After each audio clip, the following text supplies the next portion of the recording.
இப்போ ஒரு ஆப்பிள் மரம் இருக்குன்னா அதால் ஆப்பிள் கனியை மட்டும் தான் கொடுக்க முடியும். புளிய மரம் இருக்குன்னா புளியை மட்டும் தான் கொடுக்க முடியும். இப்படி இறைவன் படைச்ச படைப்புல இப்போ ஒரு மரம் இருக்குன்னா அதுக்கு தகுந்த மாதிரி அது ஒரு கனி மட்டும் தான் தர முடியும். உலகங்களுக்கும் ஒவ்வொன்றுக்கும் ஒவ்வொரு விதமான ஒரு புதிய நன்மைகள் இறைவன் கொடுத்துருக்காரு. அதே போல நம்ம மனிதர்களுக்கும் ஒவ்வொருத்தருக்கும் ஒவ்வொரு கடமைகளை கொடுத்துருக்காரு. அந்த விஷயங்கள்ல நம்ம கரெக்டா இருக்கிற இறைவனால் படைக்கப்பட்ட நம்ம மனிதனோட பணியை சரியா செஞ்சு அதுக்காகவே அர்ப்பணிச்சு நம்ம செஞ்சுட்டு வர நேதாஜி அறக்கட்டளை பஞ்சராஜ் ஐயா அவர் முதியோர்கள் இல்லம், சிறுவர் இல்லம், மாற்றுத்திறனாளிகள்னு நிறைய இல்லங்களை வச்சு அனைவருக்கும் 3 வேளை சாப்பாடும் இலவசமா கொடுத்துட்டு இருக்காரு. ஒரு மரம்னா அதால ஒரு கனியை தான் ஒரு நேரத்துல கொடுக்க முடியும். ஆனா பஞ்சராஜ் ஐயாவால அனைத்து நன்மைகளையும் உள்ளடக்கி வச்சிருக்கவர்னா நம்ம பஞ்சராஜ் ஐயாவை சொல்லலாம். பௌத்துண்டு பல்லுயிர் நோம்புதல் பற்றி தான் நம்ம பஞ்சராஜ் ஐயா பேசினாரு. வாங்க அவர் எப்படிலாம் பேசியிருக்காரு, அந்த சுவையை எப்படி இருக்குன்னு வாங்க போய் பார்த்துட்டு வந்துருவோம். பாரதி தமிழ் இலக்கிய பேரவையின் சார்பாகவும் தமிழ்நாடு தமிழ் வளர்ச்சித்துறையின் சார்பாகவும் நடைபெற்றுக் கொண்டிருக்கின்ற இந்த திருக்குறள் பயிற்சி வைப்புடைய இந்த 2ஆம் நாள் நிகழ்விலே பகுத்துண்டு பள்ளியில் ஓம்புதல் என்ற தலைப்பிலே என்னை பேசுவதற்கான ஒரு வாய்ப்பை வழங்கிய பாரதி தமிழ் இலக்கிய பேரவைக்கும் தேனி மாவட்ட தமிழ் வளர்ச்சித்துறை இணை இயக்குனர் அவர்களுக்கும் எனது நெஞ்சார்ந்த நன்றியை இந்த வேளையிலே நான் தெரிவித்துக் கொள்கின்றேன். இந்த நிகழ்விலே தலைமை பொறுப்பை ஏற்று இந்த நிகழ்ச்சிக்கு பொருத்தமான ஒரு தலைவராக இங்கே வீட்டிருக்கின்ற மரியாதைக்குரிய பெரியவர் சூழிவேல் அவர்களே, முன்னிலை பொறுப்பினை வைத்துக் கொண்டிருக்கின்ற மரியாதைக்குரிய கவிஞர் பாரதன் அவர்களே, மரியாதைக்குரிய என்னுடைய ஆசான், அவர்கிட்ட நான் படிக்கல இருந்தாலும் கூட அடுத்த வகுப்புல அவரு ஆசிரியர் பணியில் இருந்தார். என்னுடைய பெருமதிப்பிற்குரிய மரியாதைக்குரிய ஆசிரியர் பெருமகனார் தாத்தராஜ் அவர்களே, இங்கு தொழிலாளர்களுக்கு மரியாதைக்குரிய பெருமக்கள், மரியாதைக்குரிய NSKP பள்ளியினுடைய உதவி தலைமையர்கள் இருந்த கடந்த வாரம் மிக சிறப்பான அறம் என்ற தலைப்பிலே பேசி அமர்ந்திருக்கின்ற மரியாதைக்குரிய ஆசிரியர் பெருமகனார் தோற்றுதற்குரிய சேர்மகன் அவர்களே, மரியாதைக்குரிய சகோதரர் அவர்களே, மரியாதைக்குரிய ஆசிரியர் பெருமகனார் நித்யானந்தன் அவர்களே, அருமையான திருக்குறளை இங்கே வழங்கி சென்றிருக்கின்ற முத்துக்காம் அவர்களே, ஆசிரியர் பெருமகனார் அருமையான பாடலை பாடி சென்றிருக்கின்ற ஆசிரியர் முருகானந்தம் அவர்களே, பாண்டியன் அவர்களே, இங்கு திருக்குறளை அருமையான முறையிலே கவிதை வடிவிலே பாடிய மரியாதைக்குரிய சகோதரர் அவர்களே, உண்மையிலே எனக்கு ரொம்ப பெருமையா இருக்கு. திடீர்னு அவர் அண்ணன் பார்த்து கூப்பிட்டாரு. அடுத்த நிமிஷம் அவர் பாருங்க ஒரு மிகப்பெரிய ஒரு திருக்குறள் மூலமாக சண்டை போடுறதிலிருந்து அது அவர் சொல்லும் போது எனக்கு ஒரு பயமாயி போச்சு. எங்க விறகு கடை நாங்க வச்சிருக்கும் போது எங்க விறகு கடையில 2 பேரும் திருக்குறளையே சண்டை போடுவாங்க. உடனே அண்ணன் ஆமா எனக்கு தெரியும் அண்ணன் தம்பினாரு. அதுக்கு அடுத்தபடியா அவர் சொன்னாரு எங்க தெருவுல 2 பேரும் பூச்சி பிடி சண்டை போடுவாங்க திருக்குறளையேனாரு. நான் கூட எங்க அவங்க எனக்கு தெரியும் சொல்லி கொடுவாரோன்னு எனக்கு பயமா இருந்துச்சு. ஏன்னா அந்த அளவுக்கு திருக்குறள் அங்க பாருங்க வண்டியில வாகனத்தில் போய் கொண்டிருக்கும் போது கூட திருக்குறளை பற்றிய ஒரு அழகான ஒரு கருத்தரங்கங்களை வாகனத்திற்குள்ளே நடத்தி சென்ற ஒரு குடும்பத்தை சார்ந்தவருங்கும் போது மிக பெருமையா இருக்கு. வைரமுத்து கவிராஜன் கடையில சொன்னது மாதிரி பாரதியினுடைய சம ஊர்வலத்தில் கலந்து கொண்டவருடைய எண்ணிக்கை அவனுடைய உடலில் மொய்த்த ஈக்களின் எண்ணிக்கையை விட மிக குறைவு. ஆனா அறிவார்ந்த பெருமக்கள் பாரதியை நெஞ்சம் முழுவதும் ஏந்தி கொண்ட பெருமக்கள் அந்த சம ஊர்வலத்திலே கலந்து கொண்டார்கள் என்கும் போது அது மிகப்பெரிய மனித கடல்னே சொல்லணும். அந்த கலந்து கொண்ட அந்த 10-13 பேர். அதே போல இந்த ஒரு நல்ல ஒரு நிகழ்விலே இங்கு கலந்து கொண்டிருக்கின்ற அனைத்து பெருமக்களுடைய பொற்பாதங்களை தொட்டு வணங்கி வைப்பதிலே நான் பெருமைகள் அடைகின்றேன். பாரதி தமிழ் இலக்கிய பேரவை இந்த நிகழ்வை எடுத்து நடத்துவது என்பதுதான் மிக சிறப்பு. ஏன்னா என்னுடைய தலைப்பு பார்த்தீங்கன்னா பகுத்துண்டு பள்ளியில் ஓம்புதல், ஒரு அருமையான தலைப்பு. இதை எடுத்து நடத்துவது பாரதி தமிழ் இலக்கிய பேரவைங்கிறது மிக சிறப்பு. உண்மையிலே ரொம்ப பெருமையா இருக்கு. வார்த்தைக்கும் வாழ்க்கைக்கும் வித்தியாசம் இல்லாமல் வாழ்ந்து சென்ற பெரிய பெரிய தலைவர்கள் பாரதி உட்பட சுவாமி விவேகானந்தர் உட்பட அவங்க எல்லாம் பார்த்துக்கிட்டீங்கன்னா வாழ்க்கைக்கும் வார்த்தைக்கும் வித்தியாசம் இல்லாம வாழ்ந்து மறைந்த மனிதர்கள். புதுவை கடற்கரையில பாரதி இருக்கான், தன்னுடைய சகோதரர்களோட நடந்து போறான் பாரதி. கோழைக்கண்ணன் போன்ற மிக அறிவார்ந்த பெருமக்களுடைய பாரதி புதுவை கடற்கரையில் நடந்து போறான். அவன் கையில ஒரு 8 வெள்ளிக்காசு இருக்கு. அப்ப சொல்ற பாரதி, இந்த 8 வெள்ளிக்காசை வச்சு அதை 8 வெள்ளிக்காசை நான் 16 காசா மாத்துவேன், 16 32 மாறும், 32 64 மாறும். இதை வைத்து இந்த வெள்ளை அரசாங்கத்தை எதிர்க்கின்ற ஒரு ஆயுதமாக ஒரு பத்திரிகையை நான் தேர்ந்தெடுத்து நடத்துவேன் அப்படின்னு பாரதி புதுவை கடற்கரையில் அப்படியே தன்னுடைய சக நண்பரோடு பேசிட்டே போறேன். அப்ப பாத்தீங்கன்னா ஏதாச்சும் ஒரு குரல் கேட்குது, ஐயா காலையிலிருந்து கூடை நிறைய நான் மாம்பழங்களை வச்சுக்கிட்டு நான் வித்துட்டு வர்றேன், யாருமே மாம்பழம் வாங்கல, இந்த கூடையில இருக்கிற மாம்பழத்தை நான் வித்து கொண்டு போனாதே என் வீட்டுல அடுப்பையோ அப்படின்னு அந்த தாயை சொல்றாங்க.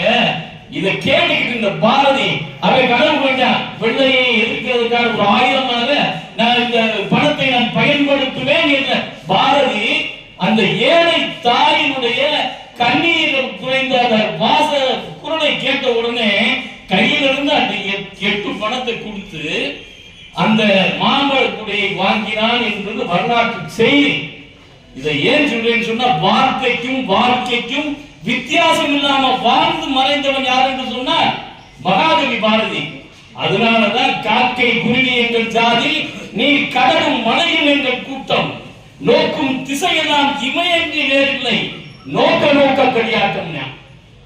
வள்ளுவன் தன்னை உலகினுக்கே வந்து மாப்புகள் கொண்ட தமிழ்நாடு, கம்பனை போல் வள்ளுவனை போல் இளங்கோவை போல் பூமிகளில் யாருமே கண்டதில்லைங்கிறார்.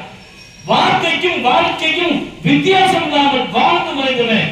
அதனாலதான் ஒரு மலையிலே நனைந்து கொண்டிருந்த ஒரு கழுவக்குட்டிக்கு கூட தன்னுடைய மேலாடையை கரடி கொடுத்தவன் என்று சொன்னார். இந்த திருக்குறள் பேரவையை நடத்துகின்ற நிகழ்வில் பாரதி தமிழ் இலக்கிய பேரவை இதை எடுத்துக்கொண்டு நடத்துவது என்பது மிக ஒரு சால சிறந்த ஒன்று. பாத்தீங்கன்னா காரையில் ஒரு நிகழ்வுல நான் அன்னைக்கு கூட அலெக்சிகர் மேல்நிலைக்கு பள்ளி போயிருந்தேன். ஏன்னு சொன்னா இன்னைக்கு எத்தனையோ பேர் இருக்காங்க, எத்தனையோ பெரிய மனிதர்கள் இருக்காங்க. பகுத்துண்ட பள்ளியில் ஓம்புதல் நூலோ தொகுத்தவற்றுள் எல்லாம் தடை அப்படின்னா, உண்மையிலே இன்னைக்கு இருக்கிற நம்ம கிட்ட இருக்கிற அது பணமாக இருக்கட்டும், உணவாக இருக்கட்டும், உடையாக இருக்கட்டும், சக மனிதர்களுக்கு, சக விலங்குகளுக்கு, சக இந்த பூமியில உடைத்த பயிரினங்கள். நான் இந்த மேடையிலே நான் சொல்லிக்கிறது என்னன்னா, அண்ணன் வந்து இந்த நிகழ்ச்சியில வந்து கலந்துக்கன்னு சொல்லுவார். ஆனா என்னுடைய வேலைப்படு நான் இன்னைக்கு இங்க ஒரு இடத்துல கலந்துக்கிறேன், என்னுடைய துணைவியார் அங்க இருக்கணும். ஏன்னா இங்கிட்டு குழந்தைகள் காப்பகம், அங்கிட்டு முதியோரிடம் இருக்கு. ஏதாவது ஒரு பிரச்சனை சொன்னது எனக்கா நாங்கள் செய்ய நான் சுய தம்பட்டம் அடிச்சிடக்கூடாதுங்கிறதுக்காகவே நான் சில வாசகங்களை நான் அடக்கி வாசிக்கிறேன். உண்மையிலேயே எங்களுக்கு எல்லாம் பெரிய பண உடம்புலாம் இல்லை. நிறைய பேர் சொல்லுவாங்க மலையை கட்டி இருக்கிற பஞ்சுராஜா மலையோட மோதுவாங்க. ஆனா செய்யற மழை இருக்குங்கிறதுனாலதான் நம்ம 26 ஆண்டுகளை கடந்து செஞ்சு வந்தோம். ஆனா இந்த நிகழ்வின் வாயிலாக நாங்க என்ன செஞ்சுக்கிட்டு இருக்கோம் அப்படிங்கிறத சொல்லலாம்னு நான் நினைக்கிறேன். அந்த முதியோர் இல்லம் குழந்தைகளுக்காக கூட குழந்தைகளை பார்த்து வச்சிடும். அதுலயுமே நிறைய சிக்கல் தான் இருந்தாலும் அந்த முதியோர்களுக்கு எல்லாம் பாத்தீங்கன்னா உறவினர்கள் இருக்காங்க, எல்லாருமே இருக்காங்க. ஆனா அவங்க பார்க்க வழி இல்லாம தான் கொண்டு வந்து அங்க விடுறாங்க. 90 வயது வரைக்கும் வாழக்கூடிய ஒரு மூதாட்டிகள் எல்லாம் அங்க இருக்காங்க. இதுல என்னன்னு பாத்தீங்கன்னா, என்னுடைய துணைவியார் ஒரு ஆசிரியர் பணியில கடந்த 34 ஆண்டுகளாக ஆசிரியர் இடைநிலை ஆசிரியராக இருந்தவங்க. அவங்க தான் எங்களுக்கு, நான் சொன்னேன் எங்க அப்பாவெல்லாம் சொத்து சேர்த்து வைக்கல, அவங்க ஒரு இடத்த வாங்கி கொடுத்தாங்க. ஒரு லோன் போடுவாங்க 3 லட்சம் ரூபாய். அந்த 3 லட்சம் ரூபாய்க்கு தகுந்த மாதிரி ஒரு கட்டடத்தை எடுப்போம். அந்த 3 லட்சம் ரூபாய் கடன் முடிஞ்சதுக்கு பிறகு மறுபடியும் ஒரு 3 லட்சம் ரூபாய் லோன் போடுவாங்க. அதை வச்சு ஒரு கட்டடத்தை எடுப்போம். இப்படித்தான் பாத்தீங்கன்னா இன்னைக்கு நாங்க அந்த ஒரு இடத்தை நாங்க உருவாக்கி வச்சிருக்கோம். இதுல என்ன ஒரு இதுன்னு சொன்னா, நம்ம ஒரு ஏழைக்கு நம்ம இறக்கப்பட்டு செய்யும் போது கடவுள் நம் மீது இறக்கப்படுவார் என்பதற்கு உதாரணம் என்னன்னு சொல்லி பாத்தீங்கன்னா என்னுடைய குழந்தைகள். நாங்க இங்கதான் கோட்டை மைதான வளாகத்துல தான் நாங்க பக்கத்துல இருக்கோம். எங்களுக்கு நிறைய பெடிஷன் போட்டுட்டே இருப்பாங்க. இது மாதிரி ஒரு சூழல்கள்லாம் நிறைய அங்க நடந்துகிட்டே இருந்து சாமியார் எதிர்பார்க்க மாட்டாங்க. என்னுடைய குழந்தைகளும் என்னுடைய ஆசிரம குழந்தைகளுடைய சாப்பிடுவாங்க. ஏன்னா நான் பகிர்ந்து கொள்ள நாங்கள் எப்படி கடந்து வந்த பாதை, வள்ளுவர் காட்டிய வழியில நாங்க எப்படி பகிர்ந்துட்டு இருந்தோங்கிறதுக்கு இதை நான் கட்டாயம் சொல்லித்தான் ஆக இருக்கு. கண்மணி ஊறுகாய்னு கேள்விப்பட்டிருப்பீங்க. கம்பத்துல ரொம்ப ஃபேமஸா இருந்துச்சு கண்மணி ஊறுகாய். ஊறுகாய் மட்டும் இல்லாத கம்பம் இருக்காது. அந்த கண்மணி ஊறுகாய், அந்த கண்மணி ஊறுகாயை நாங்க வாங்கிடுவோம். ரேஷன் அரிசி தான் நாங்க எங்களால வாங்க முடியும். எங்களுடைய எங்கள் இல்லத்தில் இருக்கிற குழந்தைகளுக்கு கொடுப்பதற்கு எங்களுடைய குழந்தைகளுமே அந்த ரேஷன் அரிசி மூலமா கஞ்சி போட்டு அந்த ஊறுகாய் மட்டைய பிச்சு, அந்த ஊறுகாய் மட்டையை கூட ஒருத்தர் கொடுக்க முடியாது. ஒரு ஊறுகாய் மட்டையை நாங்க 3 குழந்தைகளுக்கு கொடுப்போம். அப்படி என்னுடைய குழந்தையும் அதோடய சேர்ந்து வளர்ந்து வந்ததுனால அவங்களுக்கு நம்ம எப்படி வளர்ந்தோங்கிற உணர்வு இருந்ததுனால பிறருக்கு செய்யணுங்கிற எண்ணத்தோட அந்த குழந்தைய வளர்ந்து வந்தாங்க. இதுல நான் பெருமையா சொல்லக்கூடியது என்னன்னு பாத்தீங்கன்னா, மரியாதைக்குரிய ஆசிரியர் பெருமையான சேதுமாதவன் அவர்கள், அவருடைய பள்ளி மரியாதைக்குரிய கதிரேசன் அவர்கள், அங்க சீனிவாசன், செல்வம், இது மாதிரி பிரகலாதன் மாதிரி ஆட்கள்லாம் என்னுடைய குழந்தைகளை உருவாக்குனாங்க. பாரதி தமிழ் இலக்கிய பேரவை உருவாக்குச்சு. உண்மையிலே நான் நன்றி கடன் பண்றேன். ஏன்னு சொன்னா அங்க என்எஸ்கேபில ஒரு நல்ல பழக்கம் என்னன்னு பாத்தீங்கன்னா, குழந்தைகளை ஓவிய போட்டிக்கு தயார்படுத்துறது, பேச்சு போட்டிக்கு தயார் பண்றது, மற்ற நிகழ்வுகளுக்கு எல்லாம் தயார்படுத்தும் போது என்னுடைய பையன் அங்க படிச்சதுனால அங்கிருந்து பாரதி தமிழ் இலக்கிய பேரவை நடத்துற நிகழ்வுல ஒவ்வொரு ஆண்டும் கலந்துக்கிறான். அதனால பாத்தீங்கன்னா பட்டை தீட்டப்பட்ட வைரங்களாக என்னுடைய குழந்தைகள் மிகப்பெரிய இந்த பேச்சு போட்டியெல்லாம் கலந்துக்கிற ஒரு ஆடா இருந்து பரிசுகள் வாங்கக்கூடிய ஆட்களா வந்தாங்க. அவங்க கல்லூரிக்கு போகும்போது இங்கே பாத்தீங்கன்னா எங்களுக்கு 3 குழந்தைகள், 2 பையங்க, ஒரு பெண் குழந்தை. இதுல 2 பையங்களுமே 1050க்கு மேல, பெண்ணும் 1040க்கு மேல மார்க் வாங்கினாங்க. அதே மாதிரி பாத்தீங்கன்னா 10ஆவதுலயுமே 450 இதுக்கு மேலதான் வாங்கினாங்க. கடவுள் ஒரு கல்வி ஞானத்தை கொடுத்தாரு என்எஸ்கேபி பள்ளியின் வாயிலா. நான் உண்மையிலே சார் மாதிரி நான் நன்றி கடன் பட்டிருக்கேன். இன்னைக்கு ஒரு பொறியாளராக சவுதி அரேபியாவில் ஒரு 10-12 ஆண்டுகள் நாங்க இருக்கான்னு சொன்னா, இன்னைக்கு 5 லட்சம் 6 லட்சம் சம்பளம் வாங்குறான்னு சொன்னா, அதுக்கு அடிப்படையை பாரதி தமிழ் இலக்கிய பேரவையும் என்எஸ்கேபி பள்ளியும் போடுச்சு. இன்னொரு பையன் பாத்தீங்கன்னா பொறியாளர் இருக்கான், சென்னையில இருக்கான். இவங்க எல்லாம் சேர்ந்து இன்னொரு பொண்ணு சார்ட்டர்ட் அக்கௌண்ட் முடிச்சுட்டு பெங்களூர்ல இருக்காங்க. இது மாதிரி பாத்தீங்கன்னா ஒரு அடிப்படை எங்க குடும்பம் இல்ல. அவர் கூப்பிடுவாரு, நான் வரமாட்டேன், என்னுடைய சூழல் அப்படி. அதை விட்டுட்டு வந்தா திடீர்னு ஓடி போயிருவான். அங்க பெரியவங்களுக்கு முடியாம போயிடும், அவங்களை ஆஸ்பத்திரிக்கு கொண்டு போகக்கூடிய சூழல். இப்ப 34 வருஷம் ஆசிரியர் பணியில பணி ஓய்வு கிடைச்சு ஒரு 48 லட்சம் ரூபாய் அவங்களுக்கு கிடைச்சிச்சு. அதை வச்சு அந்த முதியோர் இல்லத்துக்கு மேல எங்களுக்கு ரூஃபிங் போட வேண்டியிருந்துச்சு. பையன் ஒரு 7,000 செக்கில் ஒரு இடம் வாங்கிட்டேன். இன்னைக்கு பாத்தீங்கன்னா நாங்க அதை ஒரு வாடகைக்கு விட்டா கூட அதன் மூலமா நிறைய வருமானம் வரும். அந்த இப்ப நாங்க அந்த முதியோர் இல்லத்துல பாத்தீங்கன்னா இடத்தினுடைய மதிப்பு ஒரு 60 லட்சத்துக்கு மேல வருது. கட்டிடத்தினுடைய மதிப்பு ஒரு 48 லட்சம். அப்ப 1 கோடிக்கு மேல அந்த முதியோர் இல்லத்துல நாங்க அதுல முதலீடுன்னு சொல்லக்கூடாது, அதை நமக்கு மனப்பூர்வமா என்னுடைய குழந்தைகளும் என்னுடைய துணைவியாரும் அதை ஏற்றுக்கொண்டு அதை செஞ்சிருக்காங்க. உண்மையிலே நான் என்னன்னு சொன்னா, இது நிறைய பேர் என்ன நினைப்பாங்க, வெளியே நன்கொடை வாங்கிட்டு நிறைய அரசு அதிகாரிகள் இது மாதிரி நினைப்பாங்க. நாங்க 5 வயசா யார்கிட்டையுமே போய் நன்கொடையாக நேதாஜி அறக்கட்டளையின் சார்பாக இதுவரை கம்பம் வீதியில வாங்கணுங்கிற வரலாறுகள் கிடையாது. நன்கொடையும் வாங்க மாட்டேன். அங்க யாராச்சும் பிறந்த நாள், திருமண நாள் அப்படின்னு யாராச்சும் கொடுக்குறாங்களா, சந்தோஷமா நாங்க ஏற்றுக்கிடுவோம். அப்படிதான் அதே மாதிரி குழந்தைகள் காப்போம் அதே நிலைமையில.